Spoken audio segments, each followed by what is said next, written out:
इस वीडियो में हम एग्जाम्पल नंबर 5 करेंगे। ठीक है, और हम ये देखेंगे कि जब केस ऑफ फेलियर आ जाता है पीआई में, ठीक है, जब पीआई निकालते समय केस ऑफ फेलियर आ जाता है तब हमें क्वेश्चन को कैसे सोल्व करना है वो हम देखेंगे। ठीक है, पहले तो हम सीएफ निकालते हैं। देखिए हमारे पास ये इक्वेशन क्या है, गिवन इक्वेशन क्या है, given equation is 2r minus S minus 3t is equals to 5 E raised power X upon E raised power Y. ठीक है, जो ये आर एस और टी हैं इनका क्या मतलब है, देखिए आर का मतलब होता है curly square Z upon curly X square.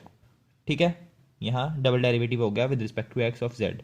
ठीक है, एस का क्या होएगा curly square Z upon curly X curly Y.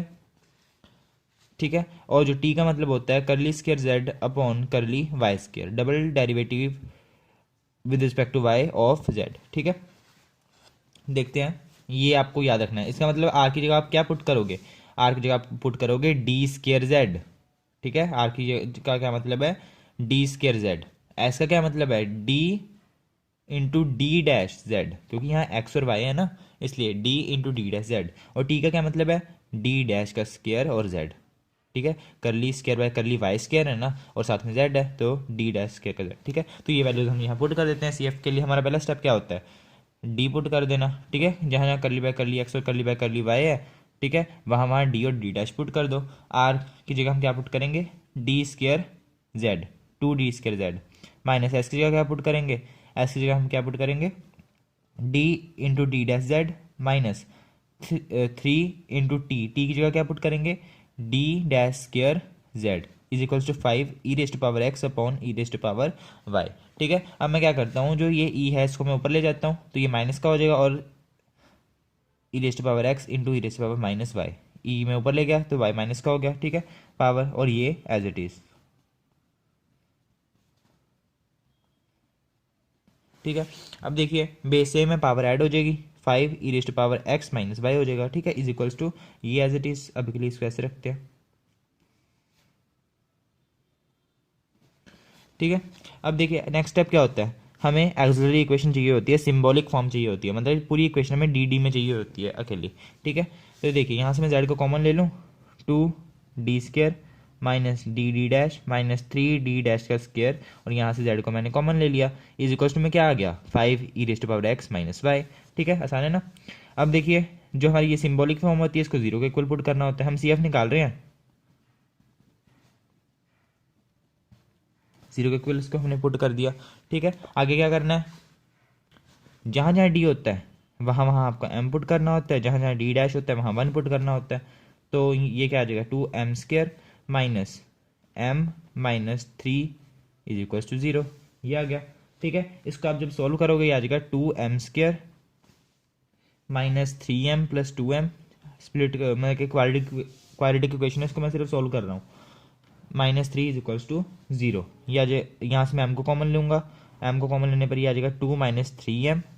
ठीक है, प्लस यहाँ से 1 को कॉमन ले लेता हूँ, 2m minus 3 is equals to 0, ये आ गया। ठीक है, अब यहाँ 2 माइनस 3m कॉमन ले लेता हूँ, यहाँ ना 2m माइनस 3 आएगा। ठीक है, 2m माइनस 3।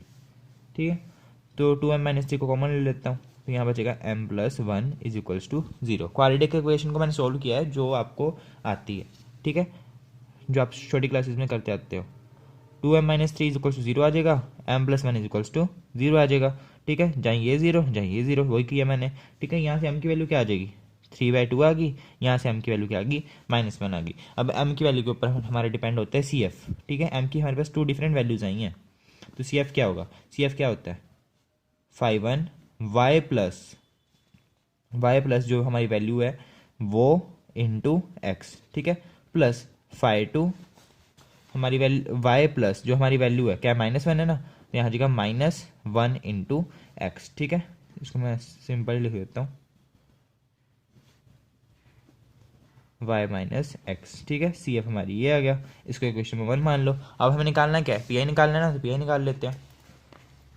देखिए पी आई निकालते हैं, पी आई क्या होता है 1 upon function of D in comma D dash, और जो इज इक्वल्स टू में होता है वो क्या है हमारे इज इक्वल्स टू में 5 ई raised power x minus y. ठीक है, तो देखिए हम फंक्शन हमारा कौन सा है, जो ये सिंबॉलिक फॉर्म होती है without S, sorry without Z, जो हमारी ये डी वाली इक्वेशन होती है, ये हमारी क्या होती है, ये वाली चीज़ होती है function of D into comma D dash, ठीक है। और इज इक्वल्स टू में हमने जो ये लिखा हुआ है ये रहा, ठीक है। वैसे तो ये है, तो इसी को हमने ऐसे बना लिया ना, तो ये और ये एक ही बात है, ठीक है। तो मैंने ऐसे लिख दिया, आसान हो जाएगा, ठीक है। तो पी आई हमारा क्या आ गया, P I is equals to, मतलब कि कैसे निकालेंगे, 1 ये हमारा क्या आई है, 2d² minus D dash minus 3d dash square, ठीक है। और इंटू में क्या लिखेंगे, 5e⁻x-y, ठीक है। नेक्स्ट पेज पे चलते हैं, यहाँ तक आ गया हम, ठीक है। आगे देखिए हम क्या करना होता है, यहाँ मैं 5 को यहाँ लिख दिया, यहाँ था ना पहले, मैंने यहाँ लिख दिया, चलो ये कॉन्स्टेंट ही आगे लिख देते हैं, ठीक है। e⁻x-y आ गया, ठीक है। अब इसको हम कैसे सोल्व करते हैं, इस केस में जब इनटू में e⁻ax+by हो, ये वाला केस हो, इसमें हम क्या करते हैं, x का कॉफिशिएंट जहाँ जहाँ d है वहाँ x का कॉफिशिएंट रख दो, मतलब a रख दो, और जहाँ जहाँ d डैश है वहाँ y का कॉफिशिएंट रख दो, तो आपका पी आई निकल आता है, ठीक है। तो पी आई क्या आ जाएगा आपका 5 यहाँ आप क्या रखोगे, d², मतलब कि a का स्क्वायर, ये क्या है यहाँ 1 है ना, x की कॉफिशिएंट क्या है, x का कॉफिशिएंट क्या है 1 है, तो ये आ जाएगा 2 minus d into D dash, मतलब 1 इंटू -1, y का x का कॉफिशिएंट इंटू y का कॉफिशिएंट, y का कॉफिशिएंट क्या है -1 है, x का कॉफिशिएंट क्या है 1 है, 1 इंटू 1 -1 आ जाएगा, ठीक है। 1 इंटू -1 आ जाएगा, तो ये माइनस प्लस हो गया, +1 माइनस यहाँ भी 1 पुट कर देता हूँ, डी डैश का स्क्वायर है, मतलब -1 का स्क्वायर, तो 1 ही आ जाएगा, ठीक है। तो 3, तो ये आपका आ गया 5, और इंटू में क्या चल रहा है, ये चल रहा है, ये वाली टर्म, ठीक है। तो 5/0 e⁻x-y। अब यहाँ देखिए ये हमारा होता है केस ऑफ फेलियर, जब नीचे आए ना 0, ये हमारा क्या कहलाता है, केस ऑफ फेलियर। इसको कैसे सॉल्व करते हैं वो देखते हैं, चलिए अब, ठीक है। इसको सॉल्व करने का क्या तरीका है, देखिए जो आपकी जो ये इक्वेशन होता है ना, ये जो आपका ये फंक्शन होता है, ये वाला जो फंक्शन होता है, ये वाला जो आपने नीचे ले रखा है, इसको आपको एक फॉर्म में कन्वर्ट करना होता है। वो फॉर्म कौन सी है वो देखते हैं, देखिए मैं यहाँ समझा देता हूँ साइड में, जहाँ न्यू पेज पे समझा देता हूँ। देखिए आपका जो भी फंक्शन है ना, जैसे जो आपका ये वाला फंक्शन होता है डी और डी डैश में जो आपका फंक्शन होता है, जैसे कि आपकी इक्वेशन, आपकी क्या इक्वेशन आई थी, 2d² minus D dash minus 3 dash square, ये वाली जो आपकी इक्वेशन थी पी आई में, जो आप नीचे लिखते हो 1 के नीचे, 1 के नीचे, ठीक है, 1 में, तो वो वाली इक्वेशन होती है ना। इसको आपको किस फॉर्म में लाना होता है, सबसे पहले आपको क्या करना है, जब आपका केस ऑफ फेलियर आ जाता है, इसको आपको किस फॉर्म में लाना होता है, इस फॉर्म में 1/b जो कि आपका कांस्टेंट है, इनटू में capital D minus a D dash, ठीक है, कैपिटल डी डैश, बी और ए आपके कांस्टेंट है, इस फॉर्म में लाना है। और साथ में आपका कोई भी आपका एक्स और वाई का फंक्शन लगा होगा, एक्स और वाई का फंक्शन ax+by, कोई भी आपका फंक्शन है एक्स और वाई में, ठीक है, ये फंक्शन है, इस फॉर्म में आप लाओगे, ठीक है।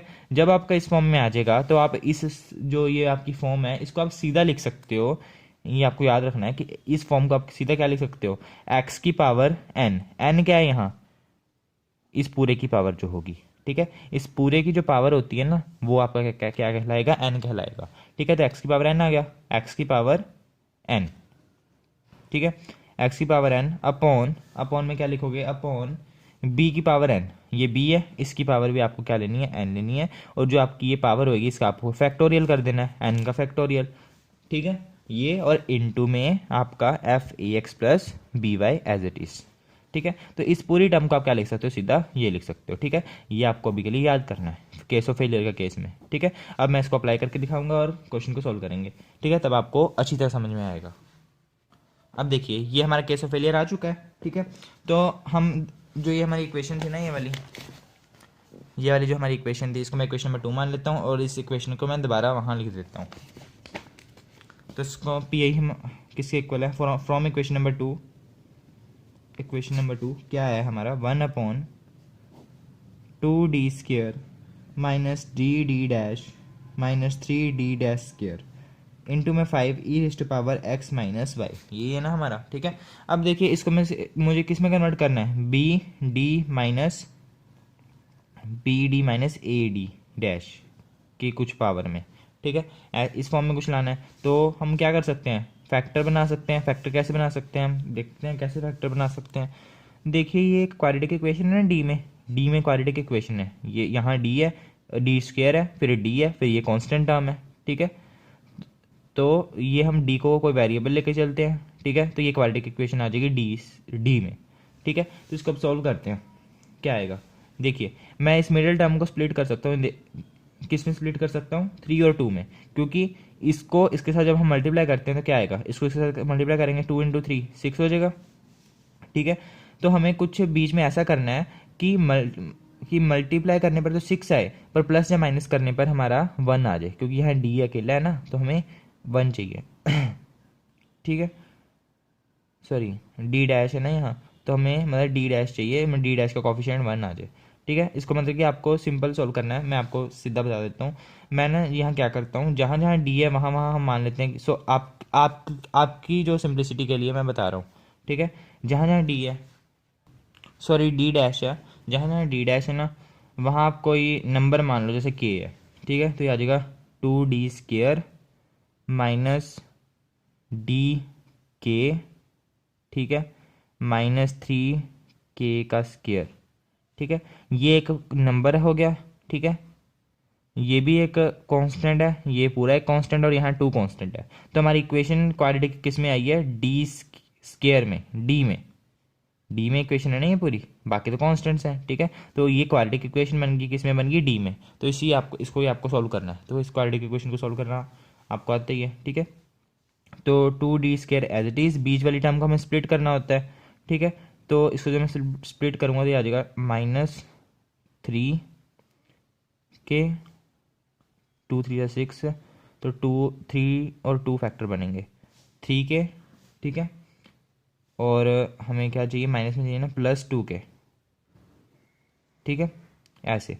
और यहाँ k है क्या हमारा, k तो डी डैश है, तो मैं यहाँ डी डैश सीधे पुट कर रहा हूँ, आपको भी डी डैश में करना है, वो तो मैं आपको समझाने के लिए कर रहा था, ठीक है। D dash -3k, sorry D dash square, और इंटू में क्या चल रहा है 5e⁻x - y, ठीक है। तो पी आई क्या आ गया, 1/, यहाँ से डी को, सॉरी ये ना साथ में डी डैश इंटू डी भी आएगा, है ना, डी डैश इंटू डी। यहाँ से मैं डी को कॉमन ले लूँ, डी को कॉमन ले सकता हूँ, यहाँ आ जाएगा 2d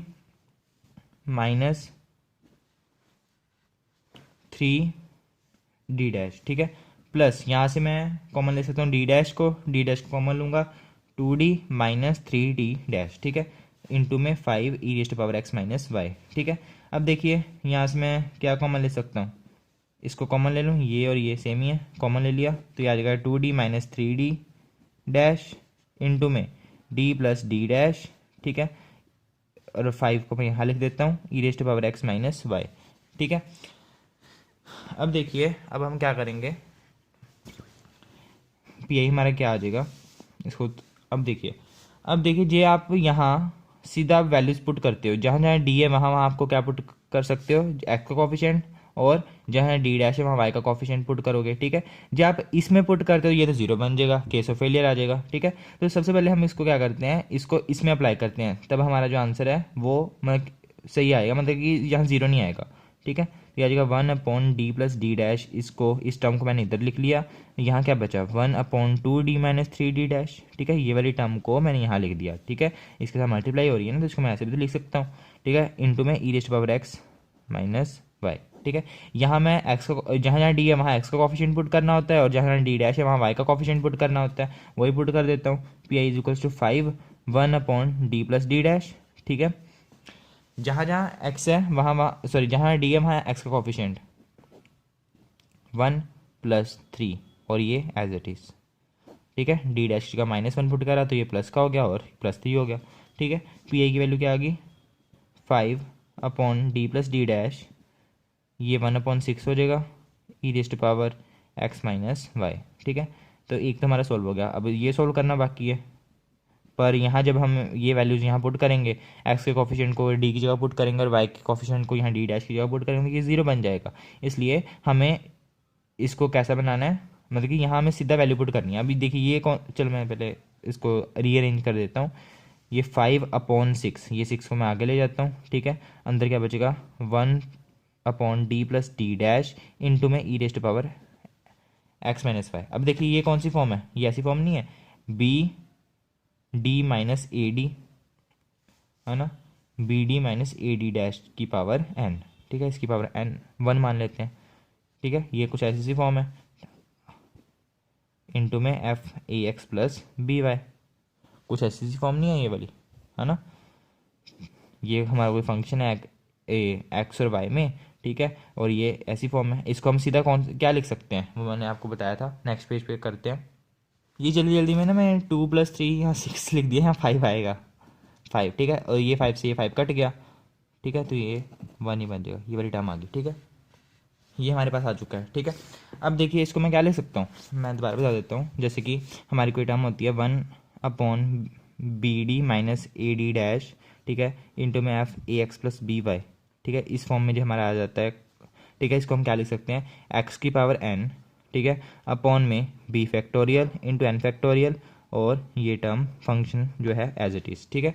ऐसे हम करते हैं, ये मैंने बताया था अभी आपको, ठीक है। यहाँ देखिए ये यहाँ एक्स की पावर n लिखेंगे, एक्स की पावर क्या है, n, n मतलब जो इस ब्रैकेट के ऊपर, मतलब कि ये ऑर्डर जो होता है, ठीक है। तो यहाँ देखिए यहाँ ऑर्डर क्या है, 1 है ना, इसकी पावर 1 है, डी प्लस डी डैश की power 1, B D minus A D D dash की पावर n, तो इसकी पावर 1 है, तो इसको एक्स की पावर 1 अपॉन बी का फैक्टोरियल। बी क्या होता है, जो डी डैश का कॉफिशिएंट होता है, यहाँ डी डैश सॉरी डी का कॉफिशिएंट होता है, तो यहाँ डी का कॉफिशिएंट क्या है, 1 है, तो 1 का फैक्टोरियल, ठीक है, इंटू में n फैक्टोरियल। n क्या है हमारा यहाँ, दोबारा यही है, तो 1 का फैक्टोरियल, ठीक है। और e raised power x-y as it is, तो यहाँ आ जाएगा x ई रेस्ट पावर x-y, 1 का फैक्टोरियल 1 ही हो गया, ठीक है। ये भी ये 1 का फैक्टोरियल नहीं, हाँ बी का फैक्टोरियल 1 का फैक्टोरियल, सही है, ठीक है। ये हमारे पास आ गया, ठीक है। ये हमारे पे यही आ गया, तो हमारा सी एफ क्या निकला था, सी एफ हमारा ये निकला था, क्वेश्चन नंबर 1 ये है, ठीक है। और हमारा जो पी आई है वो हमारा ये निकल चुका है, दोनों का ऐड कर दो, आपका कंप्लीट सोल्यूशन आ जाएगा, ठीक है। तो आपको पता चल क्या होगा कि केस ऑफ फेलियर हम कैसे निकाल सकते हैं।